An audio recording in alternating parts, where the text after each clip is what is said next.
ज़रा हटके में खुशामदीद। वसतुल्लाह ख़ान और शाहज़ेब जिलानी का सलाम कबूल कीजिए। आज जुमा है, आपकी हम हस्बे मामूल कॉल्स लेंगे। नंबर अभी आपकी स्क्रीन पे आ रहा है, आने वाला होगा। एक गुजारिश हमेशा की तरह से कि अगर आप जब कॉल करें तो अपना टीवी का जो वॉल्यूम है वो प्लीज़ बंद कर दें। और ये आज पहला प्रोग्राम है कि जो हम 11 से 12 की बजाय 10 से 11 कर रहे हैं। तो थोड़ा सा ये कंसर्न था हमारा, आपस में हम बात कर रहे थे कि यार लोगों को पता होगा कि 11 बजे नहीं 10 बजे कॉल करना है। हाँ। लेकिन अच्छी बात यह है कि हमारे जो रेगुलर देखने वाले हैं उनको बात रजिस्टर हो गई और हमारे साथ अभी 2 कॉलर्स मौजूद हैं। सबसे पहले नवाब शाह से हमारे रेगुलर कॉलर कामरान अली भाई, अस्सलाम वालेकुम। वालेकुम अस्सलाम। सर बहुत ज़बरदस्त किया कि आपने प्रोग्राम 10 से 11 कर लिया, 11 से 12 की बजाय। आपको सूट करता है? सो जाएंगे बच्चे भी, इस इंतजार में जाग रहे होते हैं कि बाबा ने आज क्या कॉल की। तो आप सिर्फ जुमे को प्रोग्राम देखते हैं बच्चे या 5 दिन देखते हैं? नहीं सर, बच्चे स्पेशली कॉलर्स डे जो है ना वो उसकी रिकॉर्डिंग लाजमी चेक करते हैं। हाँ, तो देखें अवाम की पुरजोर इसरार पे किया है हमने। और नहीं सर, हमारा तो पुरजोर मुतालबा था और एक और भी मुतालबा था कि जो है ना एक जमहूरियत भी होनी चाहिए आपके प्रोग्राम में, एक खातून भी होनी चाहिए आपके प्रोग्राम में।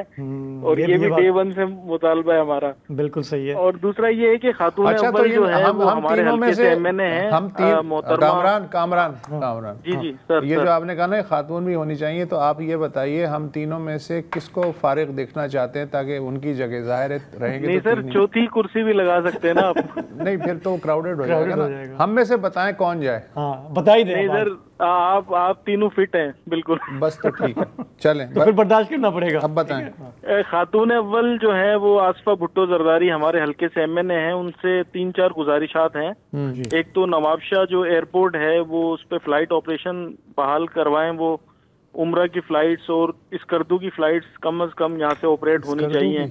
और दूसरा ये कि स्पेशल इकोनॉमिक जोन कोई यहाँ लेकर के आए ताकि इंडस्ट्री वगैरह लगे, क्योंकि यहाँ बहुत सारी यूनिवर्सिटीज हैं। वहाँ के जो स्टूडेंट्स निकलते हैं वो फिर पाकिस्तान के दीगर हिस्सों में जाके जॉब करते हैं। और तीसरी चीज ये है कि यहाँ जो है ना नवाब शाह को एक रिंग रोड की जरूरत है ताकि वो सैलाब से भी बचे और दूसरा कनेक्टिविटी भी हो दीगर अजला के साथ। ठीक है।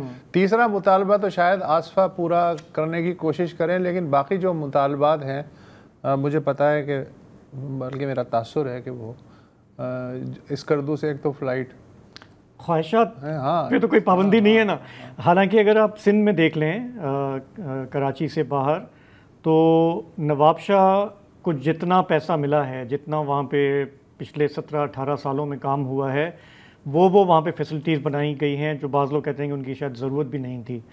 तो लेकिन ठीक है, हमारी लिस्ट जो है वो तो हाँ नहीं, लेकिन उसी तरह से जिस तरह वहाँ का मयार बुलंद हुआ है इंफ्रास्ट्रक्चर का, उसी तरह से लोगों की सोच भी बुलंद हुई है। हाँ, तो अब इसीलिए कामरान साहब कह रहे हैं कि भाई स्कर्दू की फ्लाइट्स भी शुरू कराओ। हाँ, नवाब शाह से सीधा इंटरनेशनल एयरपोर्ट का दर्जा दिया जाए। वैसे नवाब शाह इसलिए मुझे याद रहता है कि जब भी इस्लामाबाद से आप आते हैं कराची, तो जो जहाज़ है वहाँ से नीचे उतरना शुरू होता है, डिसेंडिंग शुरू होती है। वो यूजुअली पायलट अनाउंस भी करता है कि हम नवाब शाह। मुनव्वर हसन साहब हैं इस्लामाबाद से। अस्सलाम वालेकुम। अस्सलाम वालेकुम जनाब, बहुत शुक्रिया। एक तो आपका टाइम जो है वो 10 से 11 बजे का हुआ है, इसकी वजह से मैं अपनी डेब्यू कॉल कर रहा हूँ, क्योंकि इससे पहले ज़रा जल्दी सोने की वजह से सुबह आपका प्रोग्राम मैं रोज़ सुनता था। ठीक है। अब पहली बात तो ये है कि जब ये हम बात कर रहे होते हैं डैम्स की और जहाँ जो अजीब किस्म का एक शोशा छोड़ा हुआ है, उस पर थोड़ी सी मुझे हंसी आ रही थी। और वो एक बहुत पुराना लतीफ़ा याद आ रहा था कि जब किसी ने कहा एक नशा करने वाले बंदे को कि तुमने इतनी उम्र में इतने लाखों रुपए का नशा कर लिया है, अगर तुम ये बचा दे पैसे तो इस वक्त तुम्हारे पास मर्सिडीज होती। तो वो फिर उसको कहता है कि अच्छा नहीं भाई, आइंदा मैं नहीं करूँगा। वैसे ये तुम नशा करते हो? उसने कहा नहीं। कहा तुम्हारी मर्सिडीज किधर है? तो अगर हमारे पास डैम नहीं है तो इंडिया के पास तो है ना, उनका पानी क्यों हमारी तरफ आ रहा है? तो ये जरा हमारे लोगों को सोचना चाहिए कि डैम हर चीज का इलाज नहीं है। दूसरा एक कमेंट था कि आपके प्रोग्राम में खैर आमतौर पे और बहुत बड़े पैमाने पे जितने भी एनालिस्ट आते हैं, काफ़ी अच्छी एनालिसिस देते हैं, और आप वैसे भी बहुत क्वालिटी के लोगों को अपने प्रोग्राम में इनवाइट करते हैं। कभी कभार इस तरह होता है कि हमारे जो एनालिस्ट होते हैं वो इश्यूज तो बहुत अच्छे हाईलाइट कर लेते हैं, लेकिन कभी कभार हल की तरफ आते हुए ना वो बड़े क्लियर नहीं होते जी। एक प्रोग्राम आपका हुआ था मेरे ख्याल में इंटरनेशनल लिटरेसी डे था, तो उस पे आपने अपने एनालिस्ट से मालूम किया था कि जी ठीक है ये मसले हैं, और आपने उनको बहुत क्लू भी दिए कि इसके हल क्या हो सकते हैं, मगर वो इत्तेफाक से हल गेंद बना के देते हैं, लेकिन वो कभी खेल पाते हैं, कभी नहीं खेल पाते। और ये हुआ कुछ दिन पहले, मेरे ख्याल में सबीन साहिबा थी, उन्होंने भी मसाइल तो बड़े बताया कि जी हमारे नौरीन हैदर थी बरतानिया से जी, इरिगेशन सिस्टम में बड़े मसले हैं, लेकिन आपने बहुत पूछने की कोशिश की कि जी फिर आखिर क्या हो सकता है, तो वो जवाब नहीं दे सकी उसका। मुझे लगता है हमारे एनालिस्ट को ये भी सोचना चाहिए कि हम जब इश्यूज को अच्छी तरह बता सकते हैं तो उसके हल भी हमारे जहन में होने चाहिए। दूसरी आखिरी बात ये कि मैं इस्लामाबाद में रहता हूँ, और यहाँ पे CDA जो है वो नई स्कीमें बनाने में बड़ा इंटरेस्टेड है, और जनाब यहाँ पे आप देखेंगे कि नए अंडरपासेस और ओवर ब्रिजेस जहाँ पे ज़रूरत नहीं है वहाँ पे भी बनाए जा रहे हैं, लेकिन जो पुराना इंफ्रास्ट्रक्चर है उसकी मेंटेनेंस का मैं समझता हूँ टका भी ख्याल नहीं है, मतलब सुपरफिशियल मेंटेनेंस होती है। अब मैं इस्लामाबाद के G11 सेक्टर में रहता हूँ, और यहाँ पे जो फैमिली पार्क्स हैं वहाँ आप देखेंगे शाम को बहुत अच्छा नंबर खवातीन का, बच्चों का आके पार्क्स में बैठता है, तो वहाँ पे वेंडलिज्म इतना है कि लोग फेंसिंग वगैरह चोरी करके जाते हैं, बच्चों के झूले टूट जाते हैं। कुछ लोग होते हैं जो प्लांटेशन करते हैं, दरख्त लगाते हैं, लेकिन जनाब वो कोई आता है और अच्छे खासे बड़े दरख्त होते हैं उनको काट के आधे से चला जाता है, लेकिन उसकी कोई पूछगिछ नहीं होती। एक दफ़ा तो ये हुआ कि पूरा अच्छा खासा सेहतमंद दरख्त था वो पूरा कट गया, और उसका अगर कोई पुरसाने हाल नहीं था। फिर मैंने रिटर्न एप्लीकेशन दी, तो वो हैरान इस तरह हो रहे थे जैसे मतलब मैंने कोई अनहोनी बात कर दी, लेकिन बाद में फिर पता चला कि जब वो मेरे पास आए और घर पे जनाब अपने एप्लीकेशन वापस ले लें, मैंने कहा भाई आप कोई सदेबाब करे तो मैं एप्लीकेशन वापस लूँ ना, ऐसे कैसे वापस ले लूँ।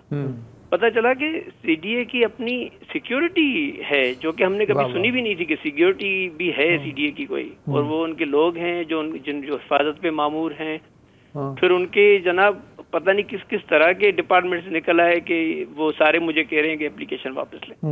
तो इसका मतलब है कि CDA के पास सारा निज़ाम है, दरख्त लगाने का भी, दरख्त उखाड़ने का भी, दरख्त गायब करने का भी, और बहुत ही सिक्योर माहौल में, जैसा कि आपने बताया। बहुत ही इंटरेस्टिंग कॉल थी और खासा हमारी मालूमात में आपने इजाफा किया। तजावीज़ बहुत अच्छी हैं, कॉल करते रहा करें। Thank you so much. Sadaqat Ali साहब हैं कराची से। अस्सलाम वालेकुम। वालेकुम। क्या है, खैरियत से आप लोग? बिल्कुल ठीक, आप बताएं। हाँ, बस मैं ये कह रहा था कि अभी मैंने अखबार में पढ़ा था थोड़े दिन पहले कि गवर्नमेंट ने 1 खरब रुपए के जो है ना तरक्याती मंसूबे जो है ना मुकम्मल करें। तो जैसे पहले मैट्रिक का रिजल्ट आता था, सप्लीमेंट आता था, तो मैंने जल्दी से वो लिस्ट मंगवा ली। तो मैंने देखा कि पहले देखा करीमाबाद का अंडरपास बन गया, वो नजर नहीं आया। फिर मैंने देखा रेड लाइन शायद बन गई हो, तो वो भी नजर नहीं आई। फिर मैंने शायद देखा K4 मंसूबा बन गया, वो भी नजर नहीं आया। फिर मैंने सोचा कराची का कोई इंफ्रास्ट्रक्चर का काम हो जाएगा, वो भी नहीं था। तो अब जब मैट्रिक का रिजल्ट आता है ना, तो कुछ लोग फेल हो जाते हैं, कुछ लोग पास हो जाते हैं। तो फेल होने वाले जो होते हैं उनको तो डांट डपट बहुत पड़ती है, क्योंकि यार बहुत से लोग बोलते हैं चलो अगले साल मेहनत करके पास हो जाना। तो अब इस हाल में हमें क्या आप एडवाइस करिएगा कि अब हमें क्या करना चाहिए? ठीक है, आपको बस इसी तरह अखबार पढ़ते रहना चाहिए, प्रोजेक्ट्स चेक करते रहने चाहिए। हो सकता है कि कुछ ऐसे प्रोजेक्ट्स मुकम्मल हो गए हों जो हमारी नज़रों से चूक गए हों, और ये जो बाकी ये जो हैं प्रोजेक्ट्स, जैसे कि उसमें मैं यूनिवर्सिटी का जो वो है जंगला बस वाला वो भी शामिल करना चाहता हूँ। अब मज़ीद खुशखबरी ये है कि शायद 1.5 से 2 साल और लगेंगे, उसमें 3 साल लग चुके हैं। ठीक है, और बारिशों में मज़े आ जाते हैं वहाँ पे। Thank you so much. Abdul Qadir Junejo साहब हैं हैदराबाद से। अस्सलाम वालेकुम भाईजान। वालेकुम सलाम।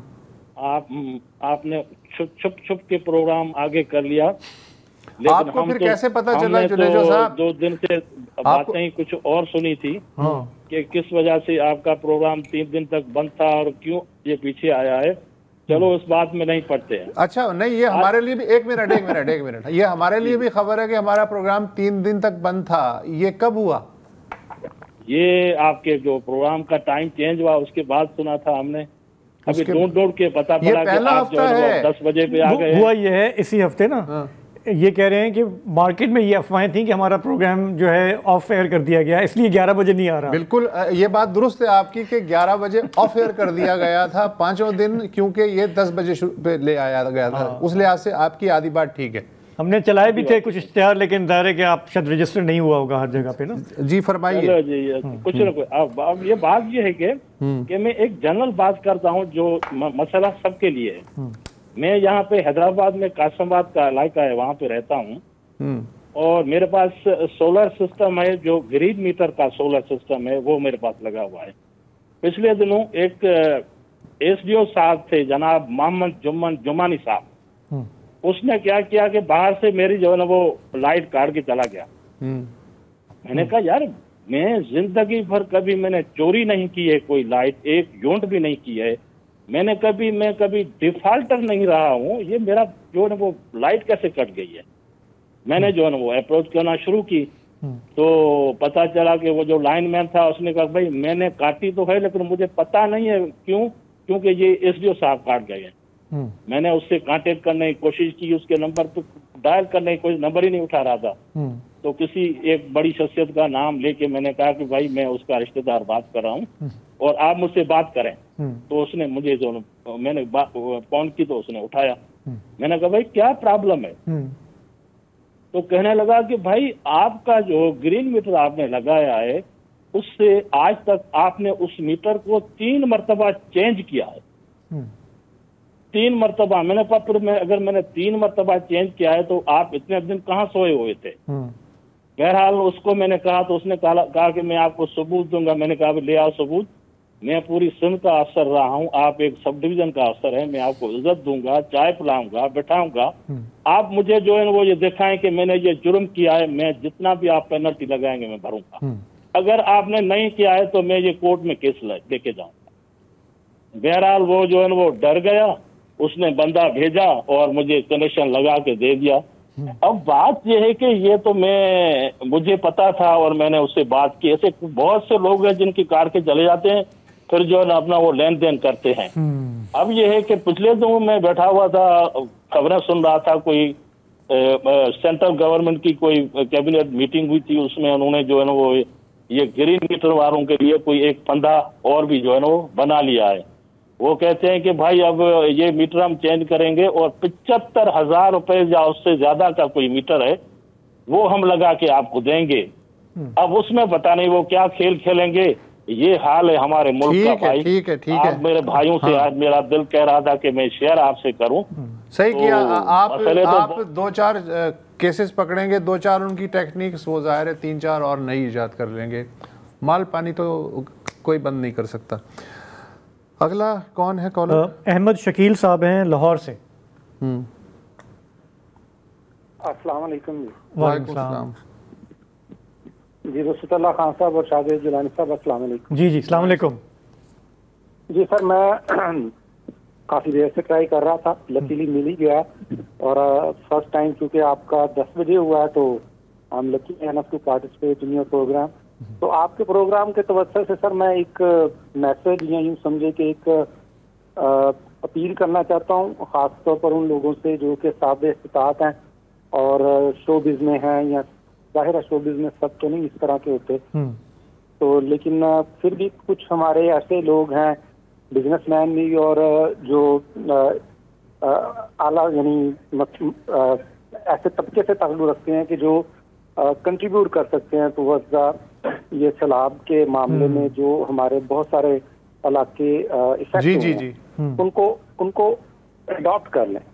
यानी अगर आप देखें तो हमारे पड़ोसी मुल्क में भी आया तो वहाँ पे ये आपको बहुत सारी मिसालें मिलती हैं कि पूरे का पूरा गांव एक उन्होंने ले लिया और उसकी रिहेबिलिटेशन में और उनको मतलब जो है ना माशी प्रोवाइड करने में ट्रैक्टर और इस तरह उनके घर के तामीर के अंदर, तो इस तरह का इनिशिएटिव हमें भी तो लेना चाहिए ना। हम भी तो मतलब जो है ना हमारे माशरे में भी तो ऐसी मिसालें होनी चाहिए कि जहाँ पे इस तरह के मसाइल होते हैं तो हम आगे बढ़ें और दूसरों के लिए एक इस तरह का क्रिएट करें। ठीक है।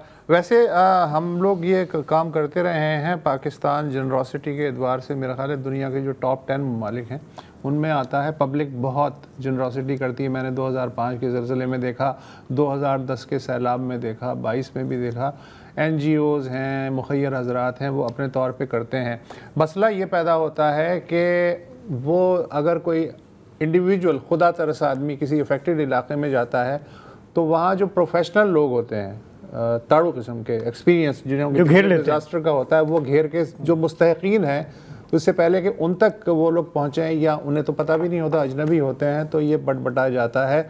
तो इसको एक स्ट्रीमलाइन करने की ज़रूरत है, इसलिए कि वेस्टर्न कंट्रीज़ में की यूनिवर्सिटीज़ में अब जो चैरिटी और जो एड सिस्टम है उसकी भी एक साइंस के तौर पे, एक डिसिप्लिन के तौर पे वो ट्रेन किए जाते हैं बच्चे, नौजवान, और उन्हें पढ़ाया जाता है और फिर वो दूर दराज दुनिया के इलाकों में जाके काम करते हैं। तो यहाँ कोई ऐसा सिस्टम नहीं है। डुप्लीकेशन बहुत हो जाती है कि एक ही कैंप में सरकारी इमदाद भी आ रही है, प्राइवेट इमदाद भी आ रही है, सड़क की आसानी की वजह से करीब तरीन तकसीम भी हो गई, जो दूर दराज फंसे हुए लोग हैं उन तक नहीं पहुँचती। तो ये सारी जो चीज़ें हैं ये अब तो हमें आदत हो जानी चाहिए। हर साल आएगा ये या दूसरे साल आएगा इस तरह का सैलाब या बारिश, तो इन चीज़ों को साइंटिफिकली स्ट्रीमलाइन करने की इनकी ये बात बिल्कुल सही है कि आपने जैसे कहा कि समाजी इदारे NGOs एक्टिव होते हैं डिज़ास्टर्स में, लेकिन कॉर्पोरेट सेक्टर जो है उसे भी आगे आना चाहिए। उनका जो CSR होता है, सिविक रिस्पॉन्सिबिलिटी, सोशल रिस्पॉन्सिबिलिटी की मद में पैसे होते हैं ठीक ठाक, और मेरा ख्याल है कुछ ने काम किया भी है, मैं देख रहा था करते हैं। लेकिन गवर्नमेंट अगर सीरियस हो ना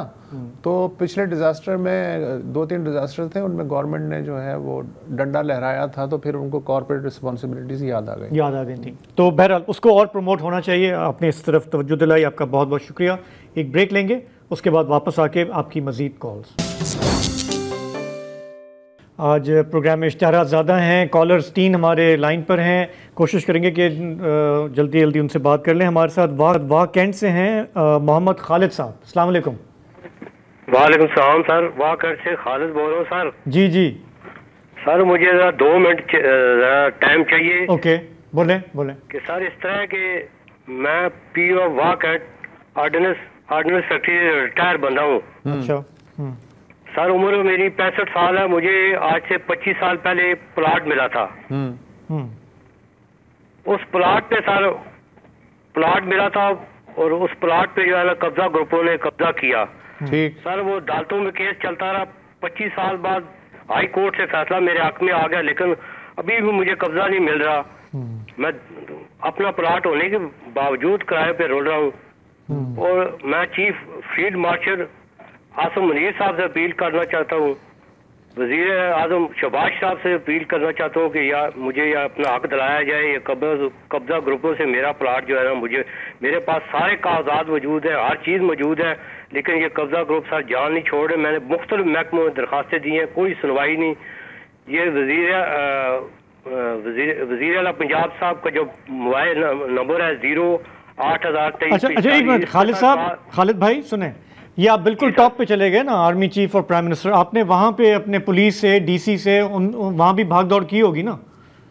वजीर पंजाब का जो नंबर, वजीर पंजाब साहब का जो नंबर है 0802345 साल हो गया इस पे मेरी कंप्लेंट। नहीं, मैं पूछ रहा हूँ कि पुलिस, डिप्टी कमिश्नर, वहाँ पे आपके जिले लेवल के जो अफसरान हैं सबके पास सर सब जगह जा चुके हैं। क्या कह रहे हैं वो क्या कह रहे हैं? बस सर ये टरकाते हैं सर, उधर पैसे लेने मतलब बंदे बैठे होते हैं, बस ये कहते हैं, ये करते हैं, ये वो करते हैं, ये आपका केस इस तरह लगा हुआ है, इधर हुआ ये बस। अच्छा ठीक है, कार्रवाई कोई नहीं करता। एक काम करें, थोड़ा सा बता दें कि आपका प्लॉट कहाँ पर है, ताकि अगर हमारे गवर्नमेंट में से कोई लोग सुन रहे हैं, हेल्प करना चाहें तो उनको पता तो कैसे कहाँ की बात हो रही है। ये sir POF Punjab cooperative society वाह कैंट स्कीम नंबर 2। ओके, तो वहाँ का मसला है। हाँ ठीक है, चले आपकी बात आ गई। थोड़ा आगे बढ़ें। 25 साल से बंदा रोल रहा है हाई कोर्ट के फैसले के बावजूद। This is great governance. जनाब नील अंबर साहब हैं छाछरों से। अस्सलाम वालेकुम जनाब। वालेकुम सलाम। सर जी, बस दो थोड़ी मुख्तसर बातें करूंगा जी। आपको आवाज आ रही है? जी जी जी। सर जी, मेरा तकरीबन इस तरह आप समझ लें कि 25 साल का तजर्बा है डिजास्टर मैनेजमेंट और ह्यूमैनिटेरियन रिस्पांस का। तो बहुत से डिजास्टर को मैंने जो है सो रिस्पांस किया है। बस एक चीज मैं आपसे कहना चाह रहा हूँ, हमारे साथ अलमिया ये है कि हम अपनी बजट का बहुत सा पैसा एक अच्छी एम्बुलेंसेज, एक अच्छी फायर ब्रिगेड पे लगाते हैं, लेकिन हमें मजबूर किया जाता है कि इस पे आप ड्राइवर रखें ट्रैक्टर और ट्रक का। ठीक है ना? तो फिर वो रिस्पांस उसी तरह ही होता है। जब एक एम्बुलेंस और एक फायर ब्रिगेड ट्रक और ट्रैक्टर के ड्राइवर चलाएंगे तो क्या रिस्पांस होता है। ठीक है। दूसरा जो हमारे साथ अलमिया है DGM, डिस्ट्रिक्ट डिजास्टर मैनेजमेंट, वो मतलब न किसी डिजास्टर में अपनी खुली मीटिंग करते हैं। कंटीजेंसी प्लान हर डिस्ट्रिक्ट में बनता है, लेकिन कहीं भी वो अप्लाई नहीं होता है। अब कंटीजेंसी प्लान का जब हम डिस्ट्रिक्ट DGM से पूछते हैं तो वो कहते हैं ये एक सीक्रेट डॉक्यूमेंट। भाई, कंटीजेंसी प्लान है ही इसलिए कि इन केस ऑफ इमरजेंसी आपकी पहले क्या जो तरजीहात है वो आप इम्प्लीमेंट करें, जब तक आपसे बाहर से कहीं सपोर्ट न है। ठीक तो है। ये बड़े इश्यूज है। हाँ, ये है कि जब पानी सर से ऊपर से गुजर जाता है तो उसके बाद प्लानिंग शुरू होती है। जैसे शहबाज शरीफ साहब ने कहा कि जी मैं अभी भी कैबिनेट गौर कर रही है कि फ्लड और फूड इमरजेंसी डिक्लेयर की जाए या नहीं, जबकि अब दरियाओं की सतह कम होनी शुरू हो गई है। तो ठीक है, यही है यहाँ का चलन, यहाँ का नियम। Thank you so much. एक वक्फा ले लें। Welcome back. सरफराज लगारी साहब हैं नवाबशाह से। जी सर। हेलो, अस्सलाम वालेकुम। वालेकुम सलाम। हाँ, ये जनाब मैं नवाबशाह से बात कर रहा हूँ, सरफराज लगारी। आपके साथ ज़्यादा टाइम नहीं लूँगा, तो एक दो चीज़ें आपके साथ शेयर करनी थी। जी। एक तो ये कि आपका प्रोग्राम माशाल्लाह बहुत अच्छा, और आपकी जो है वो ज़रार साहब की कमी महसूस हो रही है आज। अच्छा, दूसरा ये था कि एक चीज़ जो मैं आपके साथ शेयर करना चाह रहा था, हमारे यहाँ पर मसाइल तो ज़ाहिर बातें बहुत ज़्यादा हैं, प्रोविंशियल गवर्नमेंट, फेडरल गवर्नमेंट के लेवल पर, लेकिन जो प्योर गवर्नमेंट के डिपार्टमेंट्स हैं उन पर तो फिर भी सहाफ़त का और ऑडिट का और गवर्नमेंट की फिर भी कुछ न कुछ तवज्जो या शिकायत जो हैं वो आती हैं, और उनके ऊपर कुछ थोड़ा बहुत एक्शन भी होता है। लेकिन एक चीज़ जो हमारे यहाँ पर दूसरे इदारे हैं जिनको हम ऑटोनॉमस या खुद मुख्तार इदारे कहते हैं, उनके ऊपर तकरीबन तवज्जो ना होने के बराबर है, गवर्नमेंट की भी और जो सहाफती जो हल्के हैं उनकी भी। जैसे PIA हो गया, स्टील मिल, क्योंकि ये बड़े इदारे हैं, उनके नाम तो आ जाते हैं कभी कभार सुनने में। हमारे यहाँ पर पूरे मुल्क में बेशुमार काफ़ी यूनिवर्सिटियाँ हैं, मुझे उनकी तादाद याद नहीं है, लेकिन ये सारी यूनिवर्सिटियाँ जो हैं वो ऑटोनॉमस खुद मुख्तार इदारे हैं। और वहाँ पर क्या हो रहा है, उनकी कारकर्दगी क्या है तालीम के हवाले से, और जो उनको फाइनेंसेस दी जाती हैं उनके हवाले से, और उसके ऊपर जजा और सजा का तकरीबन कोई भी सिस्टम मौजूद होते हुए भी मौजूद नहीं है। ठीक है, उनके ऊपर कोई अमल नहीं हो रहा। और क्योंकि मेरा ताल्लुक एक यूनिवर्सिटी से है, अजीब एक हैरानी जैसी बात ये भी मुझे देखने को मिली है कि हमारा जो यूनिवर्सिटीज से सिंध गवर्नमेंट का जो डिपार्टमेंट है, यूनिवर्सिटीज एंड बोर्ड्स डिपार्टमेंट, उन लोगों ने बाकायदा लेटर निकाल करके यूनिवर्सिटीज को और तमाम मुलाजमीन को वो तकसीम की हो चुका है कि अगर आपको कोई शिकायत है तो भी आप डायरेक्टली हमें अप्रोच नहीं कर सकते। ठीक है, और उसके लिए भी आपको यूनिवर्सिटी के वाइस चांसलर को अपनी शिकायत भेजनी पड़ेगी, जो अपने खिलाफ होने वाली शिकायत को फिर हमारे पास भेजेगा और फिर हम उसको देखेंगे। तो ये एक बिल्कुल ही अजीब किस्म की अनहोनी सिचुएशन थी जिसके ऊपर तवज्जो होनी चाहिए। अच्छा, ये तो एक छोटा सा मसला था जिसके ऊपर मैं निशानदेही करना चाह रहा था। दूसरा एक सजेशन आपके प्रोग्राम के हवाले से है, वो ये है कि ओवरऑल कौमी हिसाब से हम लोग जो हैं वो बातों को बड़ा जल्दी भूल जाते हैं। तो अगर आप एक सेगमेंट ऐसा शामिल कर लें अपने प्रोग्राम में कि आज की तारीख में या आज के हफ्ते में पिछले साल क्या हुआ था, कौन सा बड़ा वाकया, कौन सी बड़ी कोई बात, कोई चीज़, और उस वक्त जो काम थे गवर्नमेंट के या जो कंसर्न पर्सन्स थे उन लोगों ने क्या क्या बयानात दिए थे, और उनका आज तक क्या रिजल्ट निकला है। जैसे आप अक्सर देखते हैं कहीं पर कोई कार्रवाई हो गई, कोई एक्सीडेंट हो गया, कोई रेल का हादसा हो गया, कोई धमाका हो गया, उसके बाद एक प्रोटोटाइप किस्म का मैसेज आता है कि नोटिस तलब, रिपोर्ट तलब, और इस तरह की अक्सर बातें आपको सुनने को मिलती हैं, और उसका अगले दिन वो खबर खत्म हो जाती है और फिर वो सब कुछ खत्म। तो इस तरह का शामिल कर लें, शायद उसको देख करके हमें अंदाजा हो कि जनाब पिछले साल, आज मानसून चल रहा है, पिछले साल क्या हुआ था।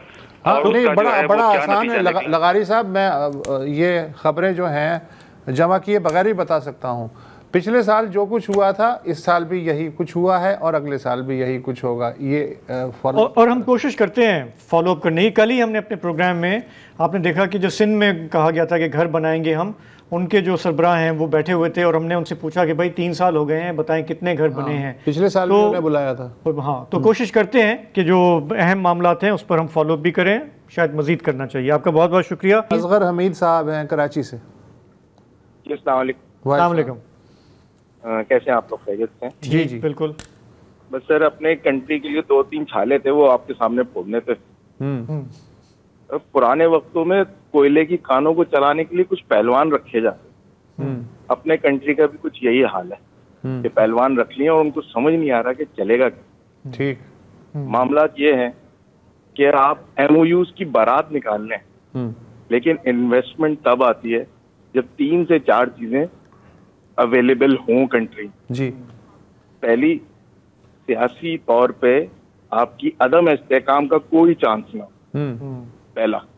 दूसरा, अमन और अमान की सिचुएशन क्या है, ठीक है। और तीसरा, अदालतों की वैल्यू क्या है। सर आप देख लें, मुल्क में अगर एक पॉपुलर लीडर, अगर उसकी चाहने वाले सड़क पे आ गए तो इन्वेस्टर तो भाग जाएगा, मैं तो नहीं आता। अदालतों की वैल्यू पे अगर पहलवान के अगेंस्ट में आप खड़े हो गए तो आपको अगर उसके हक पे फैसला भी आ गया तो ये मानेंगे नहीं। बिल्कुल। और आखिरी, अमन और अमान की कंडीशन तो आप जानते ही। बलूचिस्तान में सबसे ज्यादा इन्वेस्टमेंट की अपॉर्चुनिटीज हैं और हालात क्या हैं, यही है। तो ये सब कुछ अजीब सा लग रहा है। बहुत अच्छा है, आपने कूजे में दरिया बंद कर दिया। ये जितनी भी लंबी लंबी तकरीरें हैं उन पे आपका जो 1 मिनट की जो ऑब्जर्वेशन है वो भारी है। Thank so much. कॉल करते रहिएगा। एक वक्फा ले लें। कॉलर्स डे में अब चलते हैं पेशावर, जहां से हामिद जैदी साहब हमें ज्वाइन कर रहे हैं। अस्सलाम वालेकुम। अस्सलाम वालेकुम। जी जी अस्सलाम वालेकुम। वसूतुल्लाह खान सर, क्या हाल है? ठीक ठाक हैं? जी जी ठीक ठाक, फरमाइए। सर जी, आज ये खबर चल रही है कि रिटायर्ड जजों को 3 सिक्योरिटी एहलकार फराहम किए जाएंगे, और अगर जब वो फौत हो जाएंगे तो उनकी बेवा को भी फिर वो 3 सिक्योरिटी एहलकार दिए जाएंगे। तो ये जी सोशल मीडिया पे मैंने देखा है नोटिफिकेशन, लेकिन अब इसको डबल चेक करना पड़ेगा। हो भी सकता है और नहीं भी हो सकता, और जिस तरह की मराहत हैं उसमें इम्कान है कि हो भी सकता है। जी जी ठीक है, ठीक। चले, ठीक है। शहजाद यासीन साहब हैं फैसलाबाद से। जी सर, अस्सलाम वालेकुम। वालेकुम। सर पहले तो आपका शो देख के बड़ा मज़ा आता है और पता चलता है कि पाकिस्तान के दिल में क्या हो रहा है। सर मैं एक मसला हाईलाइट करना चाहता हूँ। मैं यूज़र हूँ जैज कंपनी का, मोबाइल का। तो सर ये पिछले 2 महीने के अंदर 3 दफ़ा उन्होंने हमारे जो लाइन रेंट है उसको चेंज कर दिया, और विदाउट एनी इन्फॉर्मेशन जी। और वो इस तरह आप अंदाज़ा लगा लें कि 699 मेरा पैकेज था और उसको बढ़ा के इन्होंने कर दिया है 1450 रुपीज़।